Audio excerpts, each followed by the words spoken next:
So let's bring in our brother Evan Townsend. Evan Townsend covers the San Antonio Spurs. Evan, what's up, baby? What's going on? Y'all can hear me? Yeah, we hear you. We hear you just fine, my man. Thanks for joining us. I think TK gonna jump back in here in a heartbeat. Obviously, you're probably following this story as closely as we are with De'Aaron Fox, Sacramento Kings, and his desire to come to San Antonio. What have you heard out there? Yeah, man. So it's interesting. There's a lot of I'm in a lot of group chats. I'm in a lot of just NBA insider group chats. And like in October, I got told, I was like, De'Aaron Fox is choosing between San Antonio and Houston, right? And I was like, what are you talking about? And then one of my friends was just like, hey, his wife is from San Antonio. And I was just like, okay, let me do some more research. And after they played, I think it was in November. It was in November or December. There was a you always have to just be on Jersey Talk watch after the game. Wemby and De'Aaron shook hands, talking under their jersey for a bit. And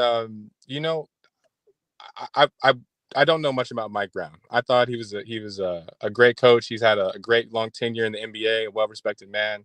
I thought that after you guys got on your little win streak, after everything was fine, coach, you beat Boston and home without De'Aaron.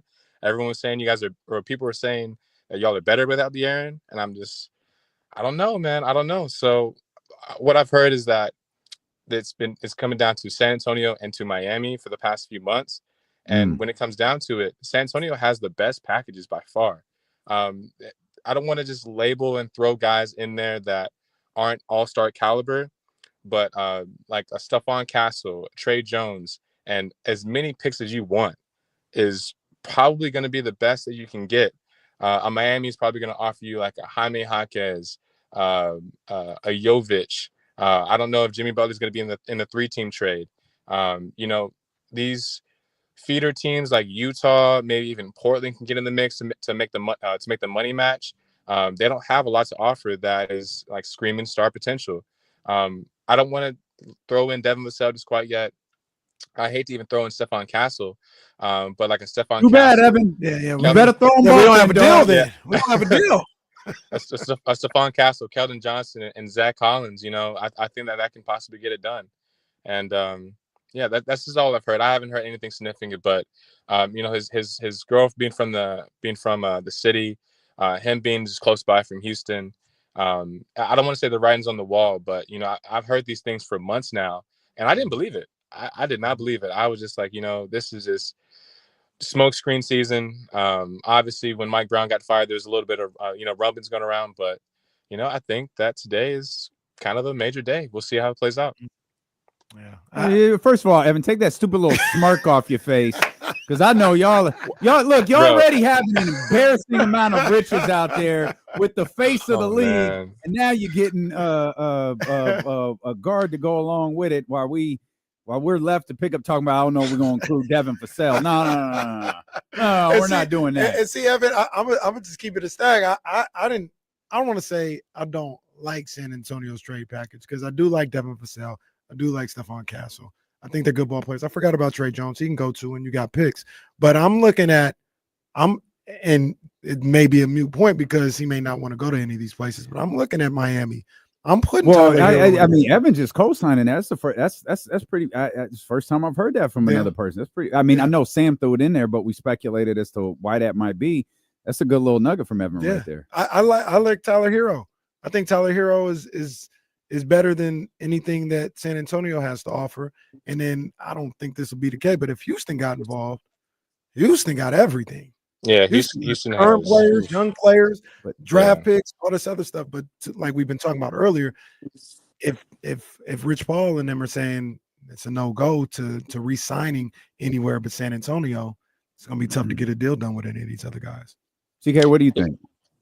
Yeah, I was wondering, Evan, like, what was the first time that, and like, who did you, like, was it somebody in the media that you were hearing that from? Was that agents? Yeah. Was that players? Like, do you remember the first moment that you heard De'Aaron Fox to San Antonio rumor get mentioned? It was in November after they had played. Now, to my understanding, GMs have like lunch table like relationships. Like Danny Ainge is probably sitting at by himself, the old, like a disgruntled man that nobody wants to talk to. He's like bullying people. He's kind of maybe a little bit, right? It doesn't like certain genes, a certain type of demographics, whatever. But I feel like the Spurs. I feel like the. I'm so sorry, but I feel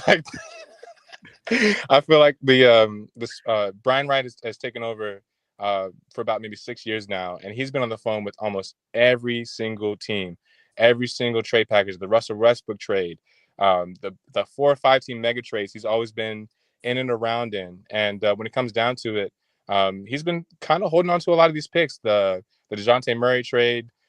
Last year, there's rumors about unloading all 4 of those Atlanta picks for Trae Young. Didn't happen. Trae Young switched out of Clutch Sports when that didn't happen. It's just like the writing on the wall can be kind of obvious, but you always have to go back to the GM relationships. It's not just, will this GM finesse me if I offer him this because they're desperate, or is it on the lines of, can everyone be happy and can we just move on? And we helped you guys with Doug McDermott when you guys let go of your crew. What was his name? The EuroLeague guy that you guys lost? Sasha. What was his name? Sasha Bazenkov. Yeah, Sasha. Yeah, we appreciate that, Evan. Good looking. We still need those 2. Hey, we gave you Harrison Barnes, Evan. All right, you got Harrison Barnes. Weren't you also involved in the DeMar DeRozan? Didn't you guys also get the Chicago pick? You had to facilitate that as well. Mm-hmm. Well, they stole our 2031. And we with these picks that have like their own destiny controlled by other teams, that's a leverage move with this new CBA. You don't have to make this trade right then and now. You can wait until after the season. You can literally wait until like May, or not May, like when was the regular season over? Like 2 or 3 days after the regular season. Like I think it was OKC and the Mavs, they made a trade, or the Jazz, they made a trade last season. And I was like, was that in the rule book? Is that in the rule book? So if it doesn't happen during the trade deadline, just wait until right after the regular season, and some wheels can start to turn a little bit. So yeah. And Harrison Barnes, shout that is low-key my twin. When I wear my glasses, I look exactly like Harrison Barnes. So shout out to him. He's done great for the Spurs this season. Whenever he has a great game, the Spurs win. Whenever he's 0 for 6 from 3, can't make a layup, we lose by 20. So it sounds about right. We're familiar with exactly how we're familiar with the Harrison Barnes playbook out here. Very, very familiar. That's hilarious. At least he's rebounding for you out there. That's a big net positive. Evan, so what's your percentage like confidence level that Foxy ends up in San Antonio? I would give it like a 65-70%. 60 to 70. Here's why. When this stuff, I've never heard of any type of like all-star level player, the number one guy on the market saying he has a target of choice. That is a very, very, very like keen choice of words. And then a couple minutes later, San Antonio, and then the odds go from San Antonio to Miami. It's weird. I don't think that it's going to turn to a Dame situation to where he's really hiding in Miami, like he's going to be hiding behind the Alamo or something like that during All-Star Weekend or anything along the lines of that. I don't think it's going to be like that. But I think that if it were to happen, it's going to happen before All-Star Weekend. It's going to happen probably by the end of this week or this time next week. And, I want Chris Paul to stay in town. Maybe he's go back to a backup. If it's a Stephon Castle, Keldon, and a couple of disgruntled bench pieces on our team that aren't getting any minutes to make the money match, I think that the Spurs are in that tier, the 5 to 12 tier, if I'm not mistaken. A couple of days ago, it was only separated by 4 games. 4 games. That's a lot of teams can get injured. A lot of teams can put the foot on the gas and solidify themselves as an actual playoff team. So, yeah.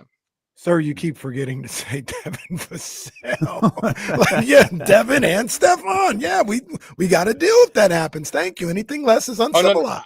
I don't want to just add both of them. That was it's either going to be one or the other. It's no. Your wants and desires in this conversation are not needed right now. If y'all can give us back Trey Lyles, how's he doing? Oh, okay. All right, Evan. I'm going to need you to take it back a little bit here. What is happening right now? I got the 2 worst general managers. Trey Lyles. Let me tell you a story. Trey Lyles was in a photo with DeJounte Murray, Keldon Johnson, Derek White when we dropped the Fiesta theme, and people were like, "Well, who is this guy? who has this guy to be in this photo?" He was just sitting there, arms crossed. I'm like, man, that's the big TL, man. Trey Lyles, man. Excellent. That's the guy right there. Evan, we appreciate you, man. Thanks for. We'll probably be hollering at you soon, Evan. I think we'll be talking a lot moving forward, dog. We appreciate it. Hey, I'm gonna follow you guys. Best of luck. I'm gonna have all my group chat. I show love to y'all. So all right, much love, my guy. Thanks, Evan. Thanks for hitting me up.